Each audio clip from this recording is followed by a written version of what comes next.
She ordered wine and vanished before the glass hit the table. "Welcome to Rust Evidence.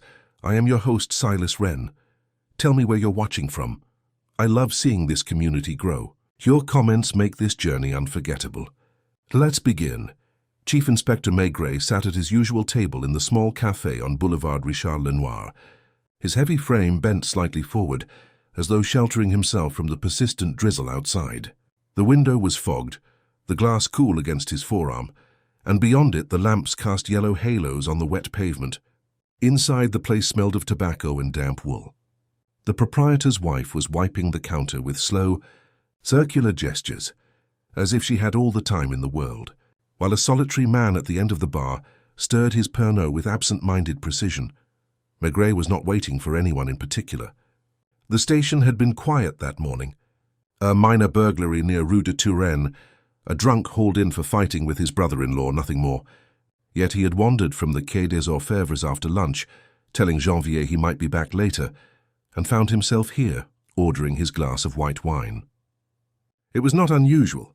He often let his feet choose his direction. He lit his pipe with care, tamping down the tobacco with his thick thumb, and let the first cloud of smoke curl into the air. He was aware, as always, of the subtle temperature of the room, of how people sat when they thought they were unnoticed, of the way voices lowered when the door opened. The everyday rhythm of the city gave him a kind of comfort, Paris with its secrets hidden in plain sight. Across the room, two young clerks argued in hushed voices over the bill. The woman behind the counter glanced at them without interest, and Maigret thought fleetingly of his wife, who at this hour might be at the market, comparing the firmness of tomatoes or exchanging recipes with a neighbor. He felt the tug of homeliness, of the warmth of supper waiting in a kitchen that smelled of stew, and wondered why he had chosen instead the grey anonymity of the café. Perhaps, he told himself, because the air outside carried that peculiar damp chill that pressed one closer to the city's pulse. It was then that the door opened again, and a woman entered. Not young, not old, wearing a neat though slightly worn coat, her hat tilted as if hastily placed. She looked about as though uncertain whether to stay, then approached the counter. The movement was quiet, nothing remarkable. Yet Maigret noticed her hesitation, the way her hand clutched her bag too tightly. "Un verre de vin rouge," she said, her voice low, almost apologetic. The proprietor's wife nodded, poured the glass and set it before her. The woman did not drink at once. She let the glass rest on the counter, fingers still around it, staring at the liquid as if waiting for something hidden there to rise. Maigret took another pull at his pipe, saying nothing. It was not his case, not even an incident yet, but he felt that peculiar stirring he knew so well, the faint discord in an otherwise ordinary scene. Most people ordered wine and drank it. They did not sit watching it motionless, as if the world had suddenly turned heavier. The drizzle outside thickened, blurring the silhouettes of passers-by. The woman at the counter finally raised the glass, sipped once, and then, abruptly, almost guiltily, Southom stood up. She left coins on the counter, too many for what she had consumed, and without looking back pushed the door open to the street. The bells above the door jingled faintly, then silence settled again. The woman behind the counter muttered something about strange ones, and resumed her wiping. The solitary man at the bar continued stirring his Pernod, unbothered. The clerks resumed their argument. Maigret sat still, pipe clenched, eyes on the window where the woman's silhouette had vanished into the misty street.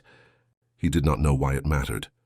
People came and went in cafes every day, leaving behind nothing but the echo of their footsteps. Yet something in her abruptness, in the way she clung to that single sip of wine as if it were an anchor, lingered. Perhaps, he thought, he would finish his drink and follow. Not because it was duty, not because of suspicion, but because sometimes the city whispered, and one listened. Maigret lingered a moment longer at his table, the stem of his glass moist against his thick fingers. The woman's abrupt departure had left behind not only a faint draught from the door, but also an odd impression, like a sentence broken in half. He drew on his pipe until it glowed, then slowly rose, paid the bill, and stepped into the drizzle. The street stretched dim and wet, the lamps casting their tired halos, reflections quivering on the paving stones. Paris at this hour had the muffled rhythm of a city reluctant to stir, and Maigret, collar turned up against the damp, began walking in the direction the woman had taken. He had no particular purpose, or so he told himself. She was one among thousands in this quarter, a shadow among shadows, and yet her face had been marked by that peculiar tension he had long ago learned to trust. The way she had gripped her handbag, the hesitation before she touched her glass, the sudden need to leave as if she had been caught in the act of being present. These things were not crimes, not even secrets, but they had weight. The street bent toward the river, the faint odor of wet stone and coal smoke in the air. Maigret caught sight of her again under the awning of a tobacconist, fumbling for a match. She lit a cigarette with hands that shook, exhaled too quickly, then turned down a narrow lane. She did not glance back, and Maigret followed at an easy pace, giving her no reason to notice him. The lane was quiet, lined with shuttered shops and the occasional doorway, where water dripped steadily into the gutter. The woman stopped once, adjusted her coat as though bracing herself, and then disappeared through the entrance of a modest pension, one of those small boarding houses where transients came and went without fuss. Its sign hung crookedly, paint peeling, the window dimly lit. Maigret paused across the street beneath the canopy of a deserted bakery. He tamped his pipe again, watching. The door had closed, but no curtain twitched, no silhouette moved inside. It was the sort of place that lived in semi-darkness, half forgotten by the city. He felt more strongly now the pull of something unsaid.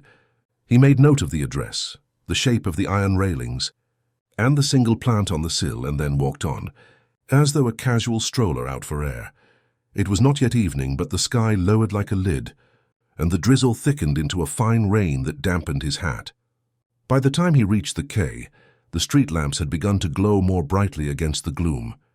He turned back reluctantly toward the Quai des Orfèvres, where duty would sooner or later reclaim him.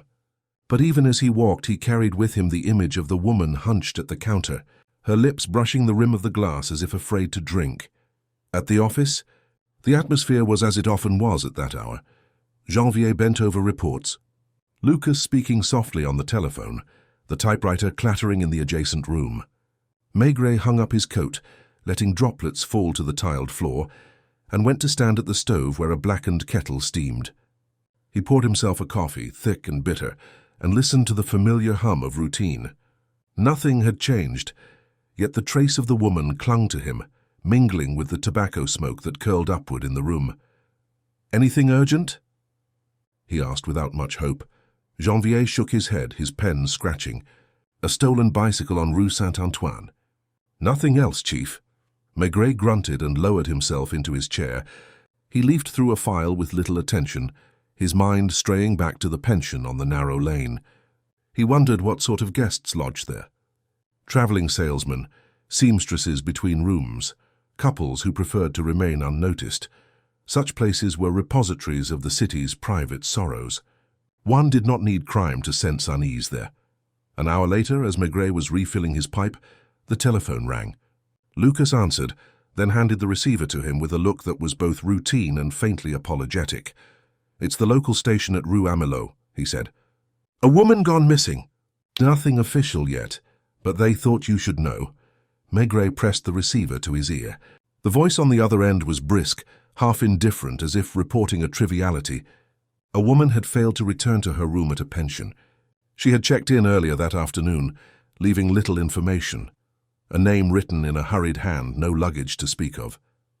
The concierge had grown uneasy when she noticed the door still open, the glass of wine unfinished on the dresser, the handbag resting where it had been placed. Something in the report struck Maigret like an echo. "Wine again." He asked the name. The officer hesitated, reading from the ledger. "Madame Leroy, no first name." Maigret replaced the receiver slowly. He was silent for a while, pipe smoke clouding around him, until Lucas finally asked what it was. "Perhaps nothing," Maigret said. Yet his voice carried a weight that made Janvier look up. "I saw her this afternoon at a café. She ordered wine, then left in a hurry. Too much in a hurry. Too much in a hurry." The room was quiet, save for the tick of the clock. Maigret stood, stretched his broad shoulders, and reached for his coat again. He felt not excitement, but a kind of inevitability, the slow tightening of a thread he had already touched. When he returned to the rain-soaked streets, the city seemed to recognize him again, as if it had been waiting. He moved at his steady pace toward the address the officer had given, his thoughts not of evidence or procedure, but of the fragile impression the woman had left behind. People did not vanish without reason. It was the reason, often so ordinary, so painfully human, that mattered. And he would wait, watch and listen until it revealed itself. By the time he reached the pension, its windows glowed faintly in the damp. The plant on the sill was darker now, its leaves slick with moisture. Maigret paused at the doorway, pipe clamped between his teeth, and felt again that subtle dissonance. He knew he would spend the evening here, not because the case demanded it yet, but because something in him already belonged to it. He pushed the door open, letting the heavy air of the hallway close around him, and with it began the slow, quiet pursuit that was his way, less of chasing than of waiting for the city, in its own time to speak. The pension smelled faintly of boiled cabbage and damp plaster. A yellowed bulb swung in the corridor, casting shadows that trembled along the peeling wallpaper. Maigret closed the door quietly behind him and stood for a moment, taking in the atmosphere. The air felt heavy, as if it had absorbed too many whispered conversations and silent retreats. His pipe, though long extinguished, still clung to him, a reassurance of his own solidity against the fragile lives that filled such places. At the desk sat the concierge, a thin woman with grey hair pinned tightly at the back of her head, her lips pursed in perpetual disapproval. She glanced up, suspicious at first, until she recognized the heavy-set figure of authority. Without needing to be asked, she began explaining herself. "It isn't my habit to disturb the police without cause, Inspector," she said, her voice sharp and brittle. "But this one, well, something wasn't right." She came in just before 4, gave her name as Leroy, paid for 1 night in advance. No suitcase, only that handbag. I didn't ask questions. One doesn't in a house like this. But an hour later I noticed the door ajar. Inside, nothing touched. A glass of wine half finished. And then nothing. She hasn't been seen since. Maigret nodded slowly. He had heard variations of such tales countless times, but each one carried its own weight. He asked to be shown the room. The concierge led him up a narrow staircase, her shoes tapping sharply against the worn wood. The second-floor corridor smelled of old varnish and dust. She pushed open a door at the far end. Inside, the room was small. The wallpaper faded to a sickly beige, the furniture functional and no more. On the dresser stood a single glass, its rim smudged faintly with lipstick. Next to it a handbag lay open, as if abandoned in haste. Maigret crossed the room slowly, not searching so much as absorbing. The bed was untouched, the coverlet stretched tight. The window overlooked the lane where he had stood earlier. The plant in the sill across the way was visible even now, swaying faintly in the rain. He put his large hand on the handbag and found it surprisingly light. Inside lay a compact, a folded handkerchief, a few coins and a card from a dressmaker's shop on Rue Oberkampf. No identification, no letter, no key. He set it down and turned his attention to the glass. The wine had left a thin red line along its curve. He thought again of the cafe, of the way she had stared at her drink as if it contained an answer she dreaded to know. A gesture repeated here in the quiet of a rented room, unfinished and unresolved. Did she speak to anyone? Maigret asked quietly. The concierge shook her head. No one. She went straight upstairs. Not even a word to me beyond her name. And the guests? Did anyone see her? There are 3 on this floor. Monsieur Besson, a commercial traveller. Madame Arnaud, a widow who comes and goes without notice. And a student, I believe, who rarely lifts his nose from his books. I haven't asked them yet. Maigret absorbed this with a faint grunt. He opened the wardrobe. Empty, save for a single hanger. The smell was of dust and mothballs. He closed it again, then stood in the center of the room with his hands deep in his overcoat pockets, rocking slightly on his heels. He had the habit of letting silence speak, and here it told him of interruption, a life paused mid-step, suspended between departure and arrival. "Tell the others I'll want a word," he said at last. The concierge looked half offended, half flattered, and departed briskly. Left alone, Maigret struck a match and relit his pipe, letting the smoke curl lazily toward the ceiling. He sat in the single chair by the dresser, watching the glass, the handbag, the door ajar. He did not hurry. If there was truth to be found, it would emerge from the small gestures of those who lived around this mystery, as naturally as breath in a cold room. After some minutes, the concierge returned, ushering in the first boarder. Monsieur Besson was a stout man with a florid face, smelling faintly of aftershave and cheap cigars. He seemed irritated, as if pulled from his routines. "I mind my own business here," he said before Maigret asked anything. "A woman comes, a woman goes, what is it to me?" "I never spoke to her." "I was writing up my orders all afternoon." Maigret merely nodded, his gaze steady, his silence deliberate. Under that gaze, Besson shifted uneasily, his voice growing defensive. "Of course I did hear her door once. Light footsteps. That's all." Maigret dismissed him gently and waited for the next. Madame Arnaud entered wrapped in a shawl, her pale face framed by thinning hair. She spoke with the softness of someone accustomed to not being noticed. "She seemed frightened," she murmured after a pause. "I saw her pass in the corridor. Her eyes, they didn't look at me, but past me, as if something weighed on her. I meant to greet her, but she moved too quickly." Her words lingered after she left, filling the room with their quiet truth. Maigret drew on his pipe again, thinking not of evidence but of fear made visible in the tilt of a woman's gaze. The last was the student, thin, with ink-stained fingers. He insisted he had heard nothing, seen nothing, his eyes darting nervously as though Maigret's very presence disrupted his world of books. When he was gone, Maigret remained in the room. The rain outside beat a gentle rhythm on the window. The glass still stood with its single red trace. Nothing conclusive, nothing dramatic, only absence, which in itself was a fact. He stood at last, his pipe cooling between his teeth, and glanced once more at the handbag, at the untouched bed. Something about it spoke not of accident, but of decision, hurried but decision nonetheless.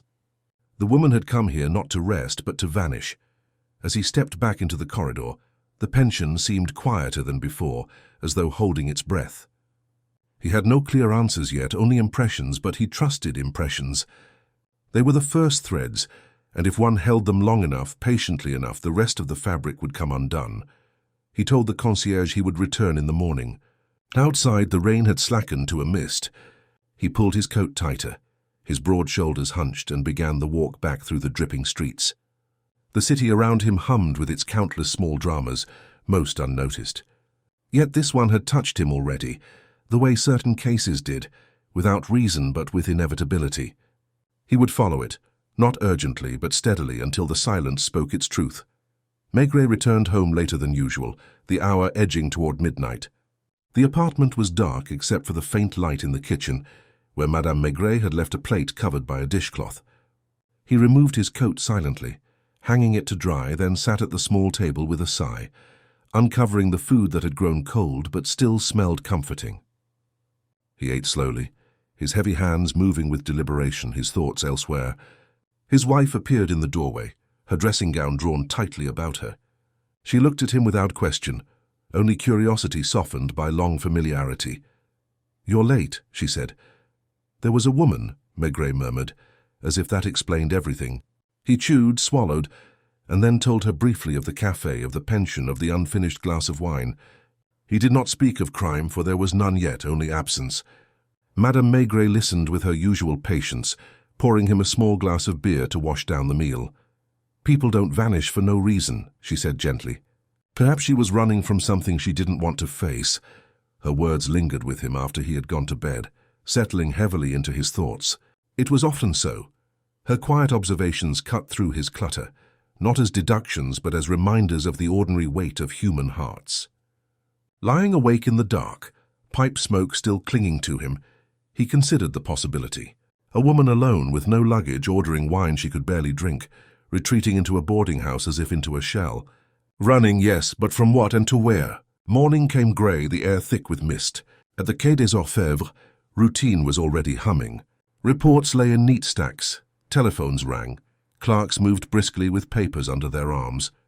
Maigret lit his pipe and sat in his office, staring through the smoke at nothing, until Lucas entered with a report from Rue Amelot. "No news of her," Lucas said. "No one saw her leave. The pension guests confirm what you already heard. We have her name, but no records match. Leroy is common, of course. It could be false." Maigret nodded. He took the card from the handbag, the dressmaker's shop on Rue Oberkampf, and slid it across the desk. "Go there quietly. See what they know of her. Lucas left without protest. Maigret preferred not to stir the water too quickly. He spent the next hour reviewing old files, though his eyes drifted often toward the rain-streaked window. At 10 o'clock, he decided to walk back to the pension himself. The concierge greeted him with stiff pride, as though his presence vindicated her suspicion. Nothing had changed. The room still stood as he had left it, silent and incomplete. He lingered again in the space, listening. The glass, the handbag, the untouched bed, they spoke with the same quiet insistence. He sat in the chair once more, filling the room with the smoke of his pipe, until footsteps in the corridor made him rise. It was Madame Arnaud, the widow, her shawl draped about her narrow shoulders. She seemed almost relieved to see him, as if she had been waiting. "Inspector," she whispered, "I didn't sleep. I kept thinking of her. There was something in her face, you know. Not just fear, desperation, as though she had made a choice but wasn't sure she could carry it through." Maigret inclined his head gravely. He did not press her. She had already given him more than facts. It was feeling, impression, but such things often guided him more surely than statements. When he returned to the office, Lucas was waiting. The shopkeeper remembered her. She came in last week, bought a modest dress on credit, gave her name as Madame Leroy, said she had moved recently, would return to pay. "But she didn't leave an address." "Address," Maigret repeated softly. "A purchase made without means, on credit, perhaps in hope of something that never came. It spoke of preparation, of a moment expected, perhaps a meeting, perhaps escape. The day wore on. By late afternoon, the pension had sent word again. A man had come asking for Madame Leroy, described as tall, wearing a dark overcoat. He had left when told she was not there without giving his name. The thread tightened. Maigret returned once more to the lane, to the dim hallway where the concierge stood fretful and self-important. The guests muttered uneasily, aware now that the matter had grown larger. He walked the corridor slowly, pausing outside each door, listening not for words but for the silence between them. In the missing woman's room he sat again, as if it were his own. He lit his pipe, letting the air grow dense. He pictured her entering, setting down the bag, pouring the wine, pausing as though balanced between two decisions. The visit of the man confirmed what he had sensed. She had not vanished into the mist by accident. She had come here for a meeting, and something had prevented it. At dusk, as he prepared to leave, the concierge stopped him. "Inspector," she said with sudden urgency. "A letter came. It was slipped under the door. I found it just now." She handed him a plain envelope, unmarked, addressed simply to Madame Leroy. Inside, a single sheet bore only a few words, hastily written, "Tomorrow, same place." "Don't be afraid." Maigret folded the note carefully and placed it in his pocket.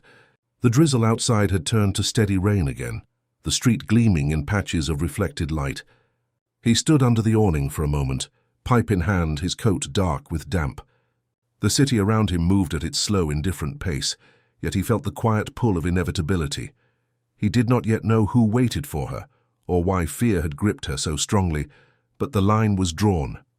Tomorrow the unseen would come into view, and he, as always, would be there, not to confront but to watch, to listen, to let the silence unravel what words could not. The following morning, Paris awoke beneath a sky the color of pewter. The rain had slackened, though the streets glistened as if reluctant to dry, and the smell of damp stone clung stubbornly to the air. Maigret left his apartment later than usual, his heavy frame wrapped in a dark overcoat, the brim of his hat already dotted with moisture by the time he reached the corner. He had spoken little at breakfast, only nodding when Madame Maigret suggested he take an umbrella. He preferred his pipe against the drizzle, the slow curl of smoke mixing with the mist as he walked toward the quay. At headquarters, Lucas was waiting with news. The pension had remained quiet overnight, but the concierge had been restless, keeping a watchful eye on the lane. No one had come. No further letters had been slipped under the door. The guests were uneasy, whispering in the corridors, though none had offered fresh details. Janvier reported that inquiries into the name Leroy had turned up nothing definite. Too common, too scattered. Women without pasts were not unusual in Paris. They carried names like coats to be discarded when circumstances demanded. Maigret listened without interruption, puffing slowly at his pipe. He seemed to let the words sink without reaction, though in truth he was sifting them, weighing them against the memory of the woman's eyes, the trembling of her fingers on the glass. He rose finally, taking his coat again. "We'll wait," he said simply. The decision was not dramatic. It was the method he knew best. He would be present when the story returned to the pension, as the note had promised. The truth, he felt, was already close, hovering at the edges, needing only patience to reveal itself. By late afternoon, he was back in the narrow lane, his broad figure incongruous among the shuttered shops and dripping eaves. The concierge received him with a mixture of relief and nervous pride, whispering of her vigilance, her certainty that something momentous was afoot. He only nodded, his pipe clenched, and settled into the missing woman's room as though it belonged to him. The glass still stood on the dresser, the handbag on the chair. Dust had not yet gathered, but the absence of life made the air stale, weighted with expectation. He sat, filling the space with smoke, listening to the faint creaks of the building.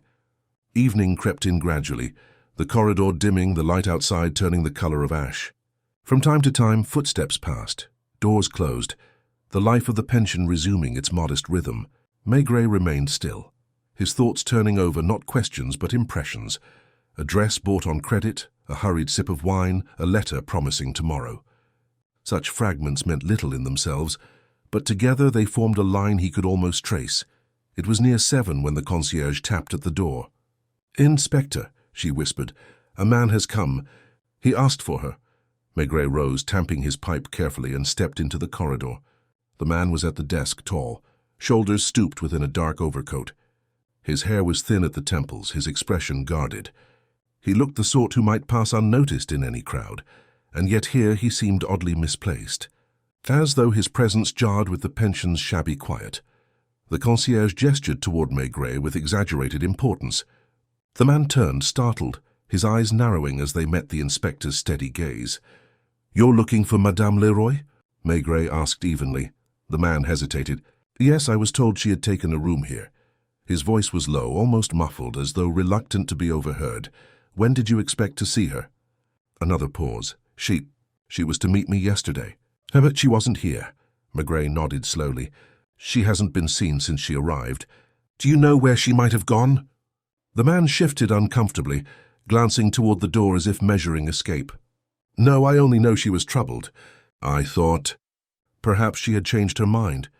Maigret said nothing further, only watched him with that calm, immovable gaze that had unsettled countless suspects and witnesses alike. The man lowered his eyes, fumbled with his hat.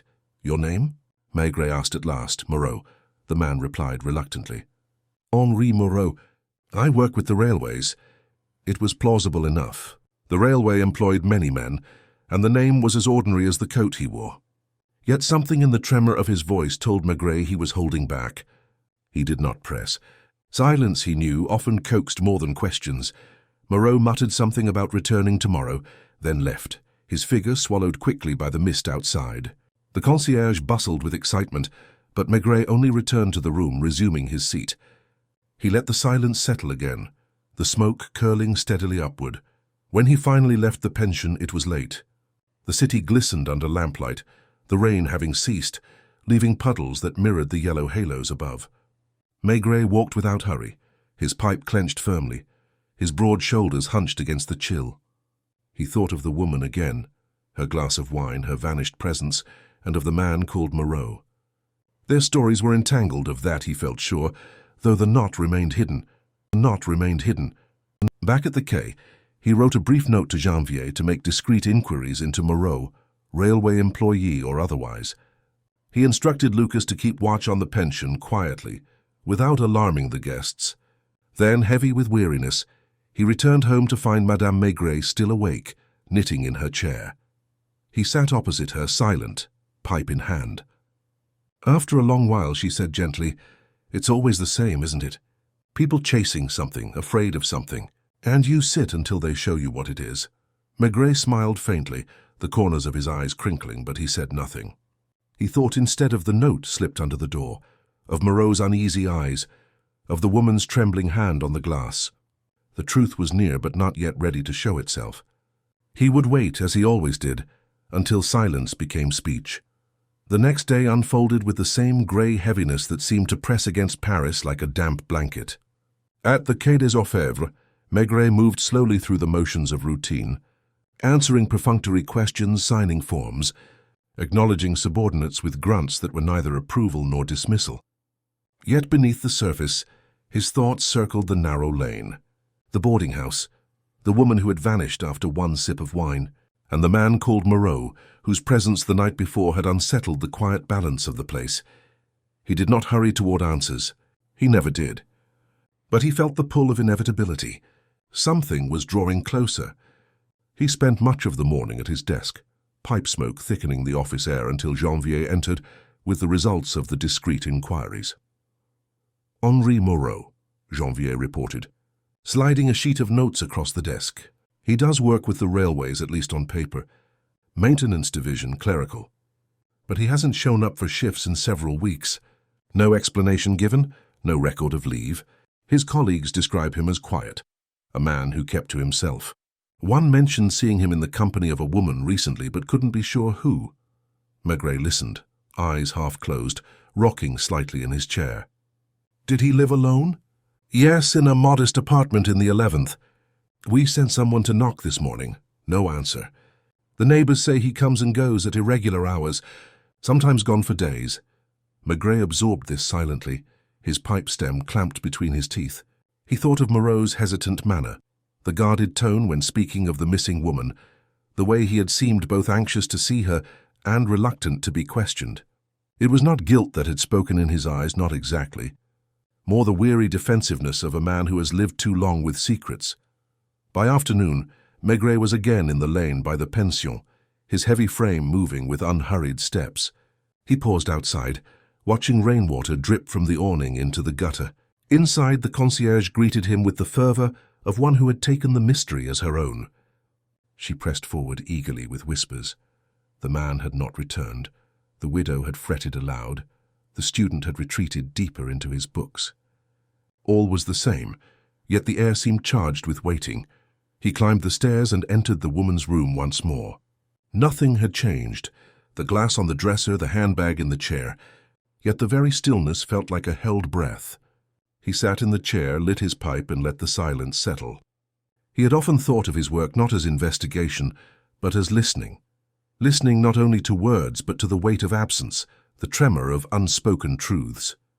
Toward evening there was a knock. Madame Arnaud entered timidly, shawl wrapped tightly. Her eyes darted nervously about the room before she spoke. "Inspector," she whispered, "I think you should know. Last night after you left, I heard footsteps in the corridor. I thought it was her, the woman. But when I looked, the hall was empty. And then I heard a door close softly. Not hers, but another. Perhaps someone came back." Her words trembled with uncertainty, but Maigret gave them weight. He asked no further questions, only inclined his head and watched her retreat down the corridor. He sat longer, thinking. The pension was a place of half-seen comings and goings, of doors opening and closing without explanation. It was not only the vanished woman who carried secrets. When he finally rose to leave, dusk had settled heavily on the street. He walked back toward the river, the lamplight glistening on the slick pavement. The city's pulse throbbed quietly, indifferent to one woman's absence, yet he felt the case drawing him deeper. The pieces were scattered, ordinary in themselves, a borrowed name, a dress bought on credit, a man whose work was neglected, a note urging not to be afraid. But Maigret sensed the fabric behind them, woven of loneliness, perhaps shame, perhaps a desire for escape. That night at home he spoke little at supper. Madame Maigret watched him with her usual patience, filling his glass with beer, waiting for him to share. At length he said only, "There is a man, Moreau. He came looking for her. He says he doesn't know where she went. But he knows more than he admits." His wife nodded thoughtfully, her knitting needles clicking softly. "Sometimes men keep silence not to protect themselves," she said, "but to protect the one they care for. Even if it does no good." Maigret puffed at his pipe, considering. The thought lingered with him into the night. He had seen it before. Silence not as deception, but as a shield. And often it broke under the weight of its own futility. In the small hours, rain tapped faintly at the windows. Maigret lay awake, staring into the darkness. He thought of the woman's face in the café, her fingers gripping the glass. He thought of Moreau's uneasy eyes. It was not a story of villains and victims.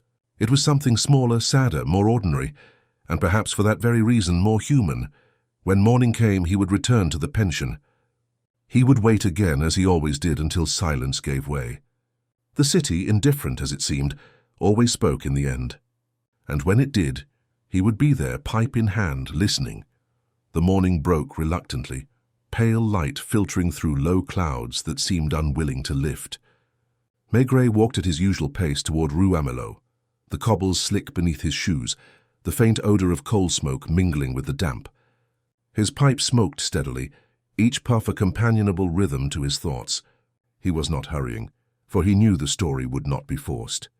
It would unfold as all stories did, through silences, gestures, the weight of human frailty. At the pension, the concierge greeted him like an accomplice. Her lips pursed, her eyes bright with self-importance. She reported breathlessly that nothing unusual had happened in the night. Yet her voice carried the thrill of anticipation, as though she expected each new day to bring revelation. Maigret only nodded, hanging his coat on the peg in the dim hallway, and ascended to the woman's room once again. The air was as it had been, stale, faintly musty, with a lingering trace of cheap perfume. The glass stood untouched, the handbag still waiting on the chair, the bed neatly stretched. Maigret seated himself heavily, the chair creaking under his weight, and lit his pipe. He let the room envelop him, the silence speaking more than any interrogation. He was aware of the faint sounds beyond the door, footsteps in the corridor, a door opening and closing, the muted cough of a guest. Life continued around the absence, and it was that contrast he listened to. An hour passed before a knock came. Lucas entered, his coat damp from the weather. He had been keeping watch in the lane as instructed, his sharp eyes noting every movement. "Moreau hasn't returned," he reported, "but I've spoken to a neighbor near his flat. They say a woman visited him regularly these last weeks. Dark-haired, quiet. Could be our Madame Leroy." Maigret drew on his pipe, exhaling slowly. He had expected as much. Moreau's anxious manner, his guarded replies, they spoke of connection, not chance. And the neighbor? Did she notice anything else? Lucas shook his head. Only that the visit stopped suddenly. A week ago, perhaps. The inspector made no reply, only rocked gently in his chair, the heavy features of his face unreadable. After a while he rose and crossed to the dresser, staring at the glass with its faint lipstick mark. The image of her in the cafe returned to him, the way she had clutched her bag as though it might steady her. It was not guilt in her face he had seen, nor deceit, but weariness, the weight of a decision carried alone. Later, as the light faded and rain thickened once more, Madame Arnaud appeared in the corridor, her shawl drawn close about her shoulders. She lingered, hesitant, until Maigret stepped out to her. "Inspector," she whispered, "you may think me fanciful, but I cannot rid myself of her face. Last night I dreamt of her, standing at the end of the hall. She looked so tired. As if she had nowhere left to go." Maigret inclined his head gravely. He did not dismiss such words. Dreams, impressions, half-formed fears, they were part of the fabric he listened to. They told him of how people absorbed what they sensed, but could not explain. Madame Arnaud's unease was not evidence, but it was truth of another kind. As darkness deepened, Lucas returned from his post outside. "Still nothing," he said. "No sign of Moreau." Maigret tamped his pipe with thick fingers. "He will come," he murmured. "People always return to what binds them." He left the pension at last, stepping into the slick streets where lamplight quivered on puddles. The mist clung to his coat, but he walked without haste. At the Quai des Orfèvres, he dictated brief instructions. Inquiries into Moreau's financial affairs, any debts, any records of entanglements. He suspected the motive would not be crime in the ordinary sense. No theft, no conspiracy, but something simpler, sadder, perhaps more dangerous for its ordinariness. At home that evening, Madame Maigret listened as she always did, quiet, hands resting on her lap. He spoke of Moreau, of the neighbor's recollection, of the silence that hung over the pension. She tilted her head slightly. "It sounds," she said softly, "like two people who wanted to disappear together, and then one lost courage." Maigret regarded her for a long moment, pipe stem between his teeth. Her words settled in him with the certainty of something already known but unspoken. He recalled the letter, Tomorrow, same place. Don't be afraid. It was not the hand of a pursuer, but of someone pleading for courage, perhaps for forgiveness. That night sleep came fitfully. He woke more than once to the sound of rain against the shutters, the city murmuring beyond. Each time he thought of Moreau, of the woman's face bent over the glass of wine, of the faint lipstick trace left behind. These were not the marks of conspiracy, but of hesitation, of fear balanced against desire. By dawn he was up, heavy footsteps echoing through the apartment. He drank his coffee quickly, kissed Madame Maigret on the cheek and set out again. The sky was leaden, promising more rain. His pipe glowed against the gloom as he walked toward Rue Amelot. He entered the pension with the same calm gravity as before. The concierge fluttered about, eager for news, but he brushed past her and climbed the stairs. In the woman's room he sat once more, as if it were his own. He would wait, as he always did. The city spoke slowly, but it spoke.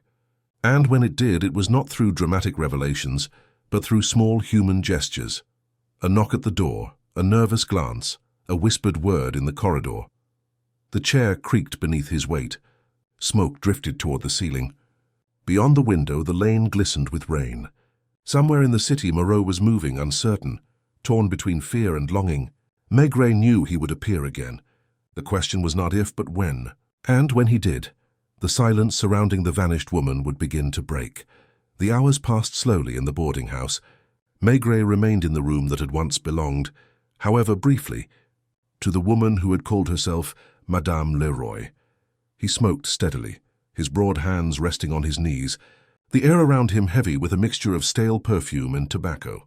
He did not stir much, nor did he ask many questions. He was waiting, and he knew that waiting had its own gravity, that sooner or later the silence would tremble and reveal its seams. From time to time, he heard the movements of others in the building.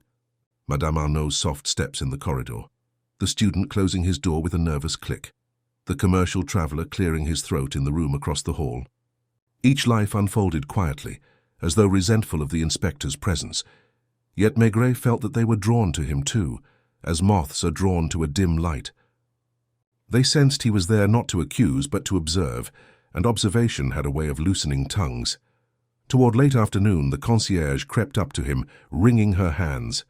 "Inspector, you should know, the postman came." There was no letter for her this time. Her voice carried disappointment, as though the case were her own serialized novel that had failed to deliver its next installment. Maigret nodded, saying nothing. He had expected as much. People rarely wrote twice when silence answered their first attempt. The rain had thickened again by evening. Through the window, Maigret saw the glisten of water running down the lane, the lamps outside blurred into halos. He relit his pipe and thought of Moreau, a man who worked for the railways yet had not appeared at his post for weeks, a man whose eyes had flickered when asked about the missing woman, whose name was as common as his coat, whose silence seemed less like defiance than exhaustion. When at last Maigret descended the stairs, the concierge hovered, desperate for a sign. He reassured her with a curt nod, but gave her nothing more. Outside, the city pressed in with its damp air and muffled sounds. He walked without hurry toward the quay, the drizzle beading on his hat, his pipe glowing in the mist. At headquarters, Lucas was waiting, shifting restlessly in his chair. He reported that Moreau's bank account had shown no withdrawals in several weeks. His wages, modest as they were, had not been collected. The landlord of his flat confirmed that the rent was overdue. No family had come forward. No friends had asked after him. It was as though Moreau existed in the city only through absence. Men like that, Lucas muttered. They slip between the cracks. If he hadn't come to the pension, we might never have noticed him at all. Maigret only grunted. He leaned back in his chair, pipe stem clenched, and allowed the silence to stretch. At length he said, "He will come back. Not here, perhaps, but somewhere. People like him.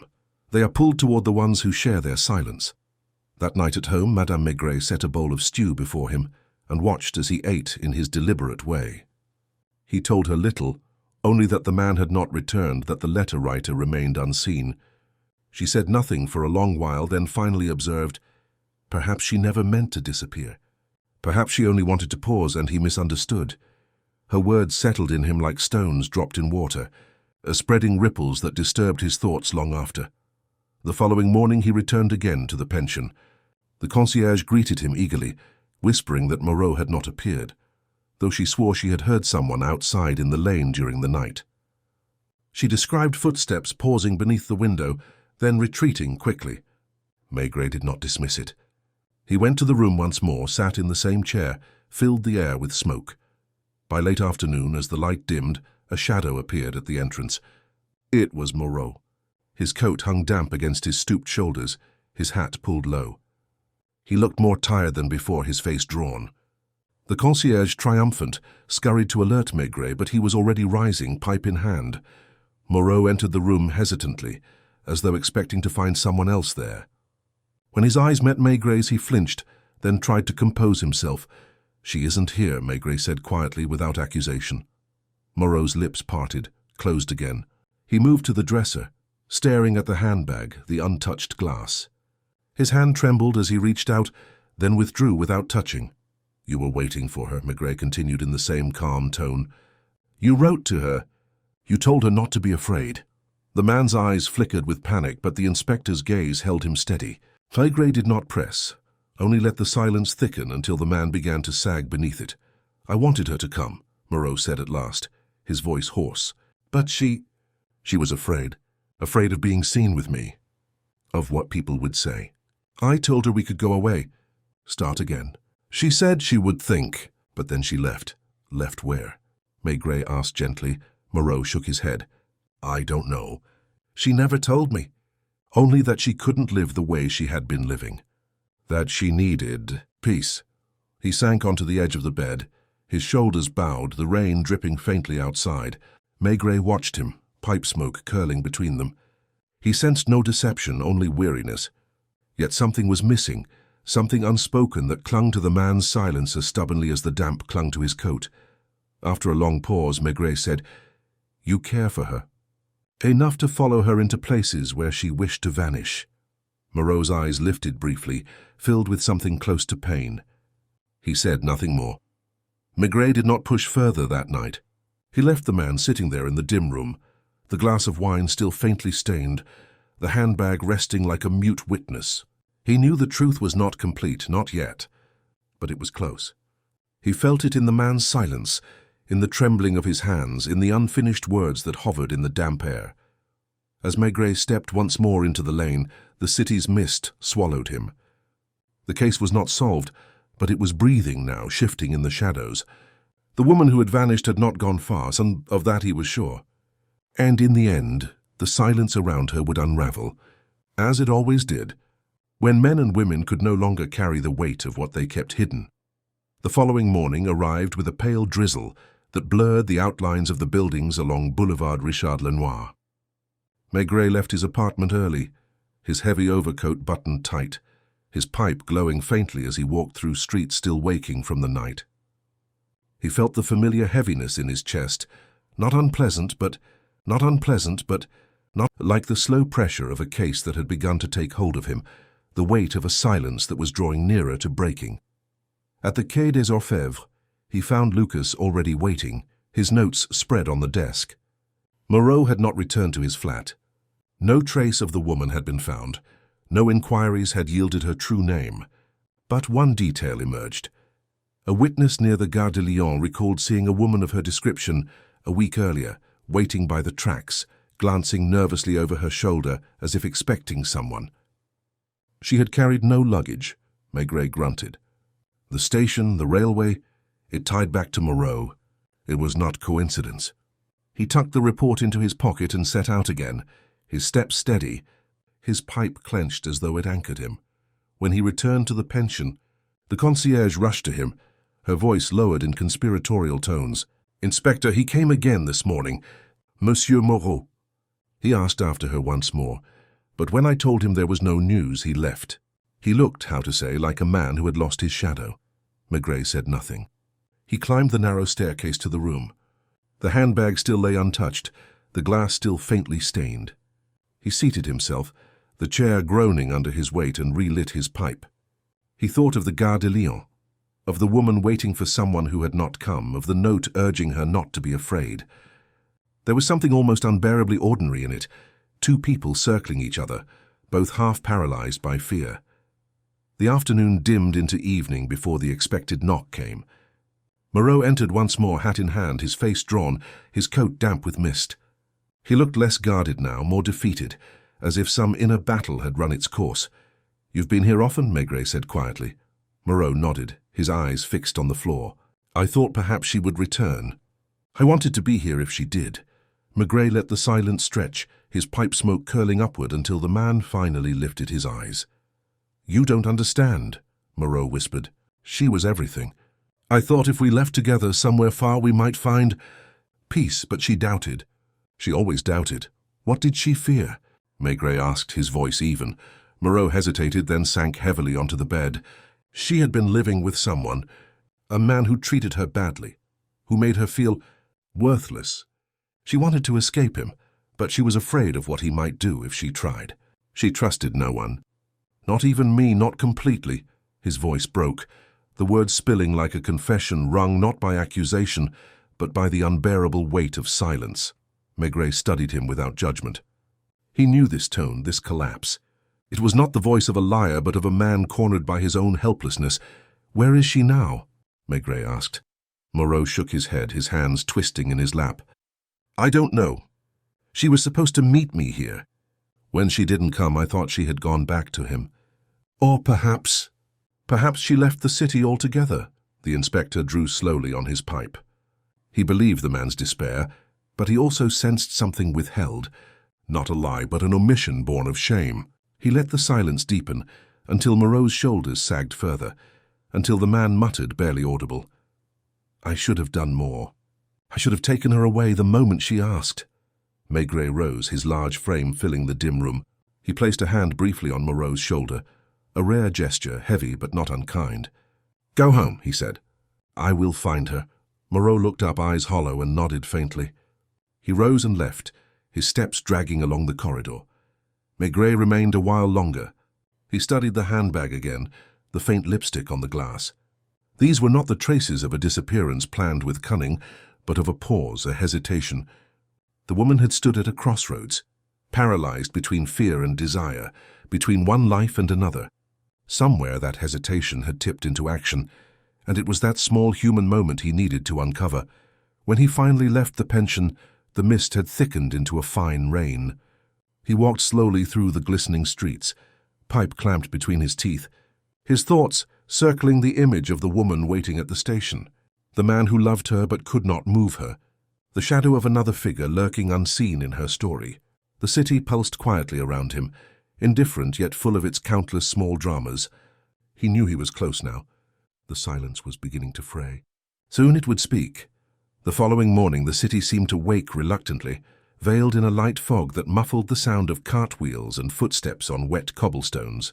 Maigret rose earlier than usual, restless in a way he rarely allowed himself to be. The night had given him little sleep. His thoughts circled the same images with stubborn persistence. The woman gripping her glass of wine in the cafe, the faint lipstick trace on the abandoned glass in her room, and Moreau's defeated voice whispering of fear and hesitation. These fragments, ordinary in themselves, pressed together in his mind like pieces of a puzzle, whose missing shape was beginning to show. At the Quai des Orfèvres, Lucas had been waiting with a folder of notes.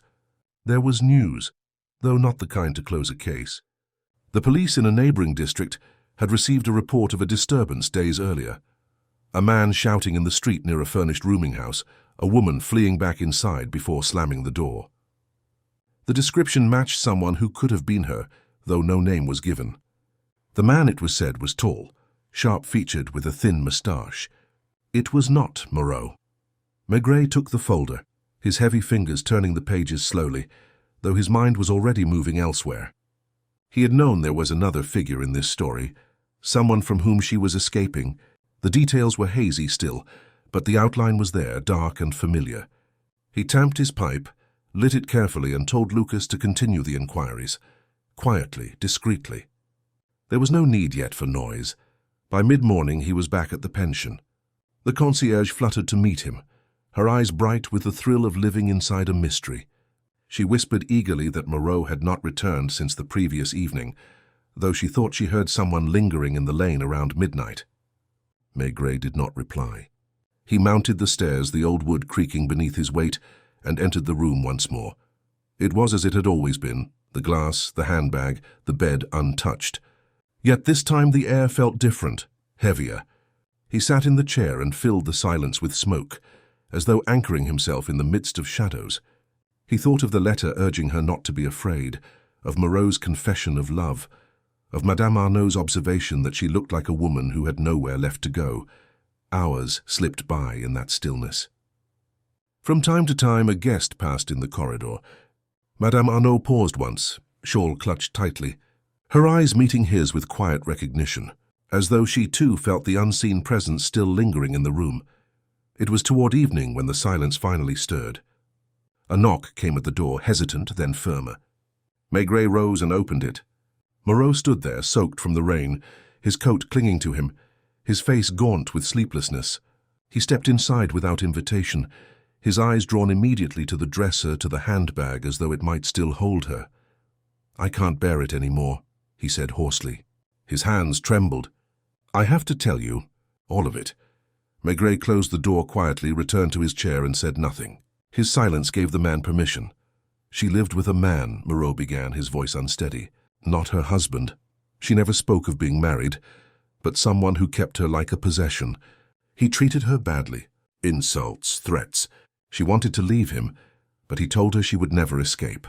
When she met me, by chance on the train, I told her we could go away together. She believed me for a time.